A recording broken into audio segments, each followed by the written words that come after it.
അധ്യായം 33. മോശയുടെയും അഹ്റോന്റെയും നേതൃത്വത്തിൽ ഗണം ഗണമായി ഈജിപ്തിൽ നിന്ന് പുറപ്പെട്ട ഇസ്രായേൽ ജനത്തിന്റെ യാത്രയിലെ താവളങ്ങൾ ഇവയാണ്.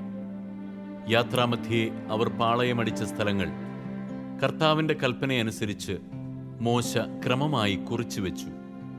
1-ാം മാസം 15-ാം ദിവസം അവർ റംസസിൽ നിന്ന് യാത്ര പുറപ്പെട്ടു. പെസഹായുടെ പിറ്റേനാളാണ് ഇസ്രായേൽ ജനം ഈജിപ്തുകാർ കാണുകെ കർത്താവിന്റെ ശക്തമായ സംരക്ഷണത്തിൽ പുറപ്പെട്ടത്. അപ്പോൾ ഈജിപ്തുകാർ കർത്താവ് സംഹരിച്ച തങ്ങളുടെ കടിഞ്ഞൂൽ സന്താനങ്ങളെ സംസ്കരിക്കുകയായിരുന്നു. അവരുടെ ദേവന്മാരെയും കർത്താവ് ശിക്ഷിച്ചു. ഇസ്രായേൽ ജനം റംസസിൽ നിന്ന് പുറപ്പെട്ട് സുക്കോത്തിൽ പാളയമടിച്ചു. അവിടെ നിന്ന് മരുഭൂമിയുടെ അതിർത്തിയിലുള്ള എത്താമിലെത്തി പാളയമടിച്ചു. എത്താമിൽ നിന്ന് ബാൽസെഫോന് കിഴക്കുള്ള പിഹഹീറോത്തിന് നേരെ യാത്ര ചെയ്ത് മിഗ്ദോലിന് മുമ്പിൽ പാളയമടിച്ചു. അവിടെ നിന്ന് കടലിന് നടുവിലൂടെ യാത്ര ചെയ്ത് മരുഭൂമിയിലെത്തി. ഏത്താം മരുഭൂമിയിലൂടെ 3 ദിവസം യാത്ര ചെയ്ത് മാറായിൽ പാളയമടിച്ചു. മാറായിൽ നിന്ന് ഏലിമിലെത്തി പാളയമടിച്ചു. ഏലിമിൽ 12 നീരുറവകളും 70 ഈന്തപ്പനകളും ഉണ്ടായിരുന്നു. വീണ്ടും യാത്ര പുറപ്പെട്ട് ചെങ്കടലിനരികെ പാളയമടിച്ചു.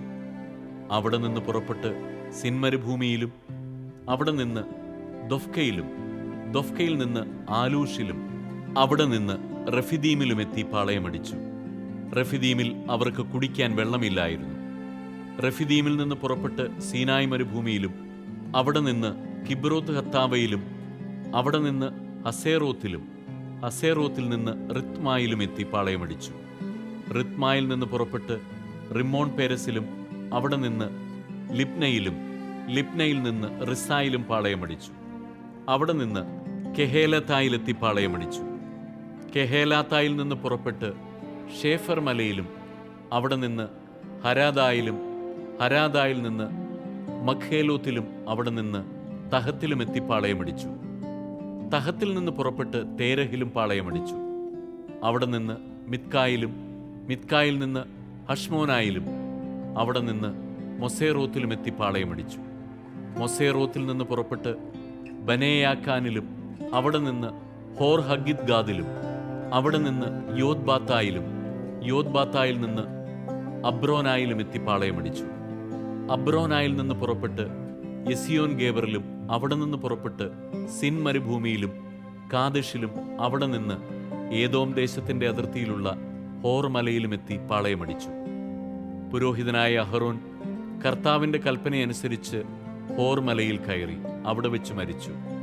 ഇത് ഇസ്രായേൽ ജനം ഈജിപ്തിൽ നിന്ന് പുറപ്പെട്ടതിന്റെ 40-ാം വർഷം 5-ാം മാസം 1-ാം ദിവസമായിരുന്നു.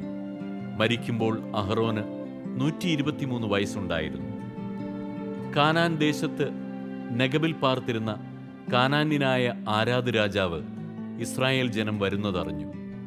ഇസ്രായേല്യർ ഹോർമലയിൽ നിന്ന് പുറപ്പെട്ട് സൽമോനായിലും അവിടെ നിന്ന് പൂനോനിയിലും അവിടെ നിന്ന് ഓബോത്തിലും ഓബോത്തിൽ നിന്ന് മൊവാബിന്റെ അതിർത്തിയിലുള്ള ഇയ്യെ അബാറിമിലും എത്തി പാളയമടിച്ചു. അവിടെ നിന്ന് പുറപ്പെട്ട് ദീബോൻ ഗാദിലും അവിടെ നിന്ന് അൽമോൻ ദിബ്ലാത്തായിമിലും അവിടെ നിന്ന് അബാറിം മലകളിൽ നെവോബിന് കിഴക്കുവശത്തും എത്തി പാളയമടിച്ചു. അവിടെ നിന്ന് പുറപ്പെട്ട് ജെറീക്കോയുടെ എതിർവശത്ത് ജോർദാനരികെയുള്ള മോവാബ് സമതലത്തിൽ പാളയമടിച്ചു. ആ പാളയം ബേത് യെഷീമോത്ത് മുതൽ ആബേൽ ഷിത്തീം വരെ വ്യാപിച്ചിരുന്നു. ജെറീക്കോയുടെ എതിർവശത്ത് ജോർദാൻ തീരത്ത് മോവാബ് സമതലത്തിൽ വെച്ച് കർത്താവ് മോശയോട് അരുളി ചെയ്തു: ജോർദാൻ കടന്ന് കാനാൻ ദേശത്ത് പ്രവേശിക്കുമ്പോൾ തദ്ദേശവാസികളെ ഓടിച്ചു കളഞ്ഞ് അവരുടെ ശിലാവിഗ്രഹങ്ങളും ലോഹപ്രതിമകളും തകർക്കുകയും പൂജാഗിരികൾ നശിപ്പിക്കുകയും വേണമെന്ന് ഇസ്രായേൽ ജനത്തോട് പറയുക. നിങ്ങൾ ദേശം കൈവശമാക്കി വാസമുറപ്പിക്കണം. എന്തെന്നാൽ ആ ദേശം ഞാൻ നിങ്ങൾക്ക് അവകാശമായി തന്നിരിക്കുന്നു. നിങ്ങൾ ഗോത്രം ഗോത്രമായി നറുക്കിട്ട് ദേശം അവകാശമാക്കണം. വലിയ ഗോത്രത്തിന് വലിയ അവകാശവും ചെറിയ ഗോത്രത്തിന് ചെറിയ അവകാശവും നൽകണം. കുറി എവിടെ വീഴുന്നുവോ അവിടമായിരിക്കും ഓരോരുത്തരുടെയും അവകാശം.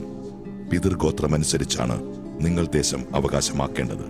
എന്നാൽ തദ്ദേശവാസികളെ ഓടിച്ചു കളയാതിരുന്നാൽ അവശേഷിക്കുന്നവർ കണ്ണിൽ മുള്ളുപോലെയും പാർശ്വത്തിൽ മുൾച്ചെടി പോലെയും നിങ്ങളെ ഉപദ്രവിക്കും. ഞാൻ അവരോട് ചെയ്യണമെന്ന് വിചാരിച്ചത് നിങ്ങളോട് ചെയ്യും.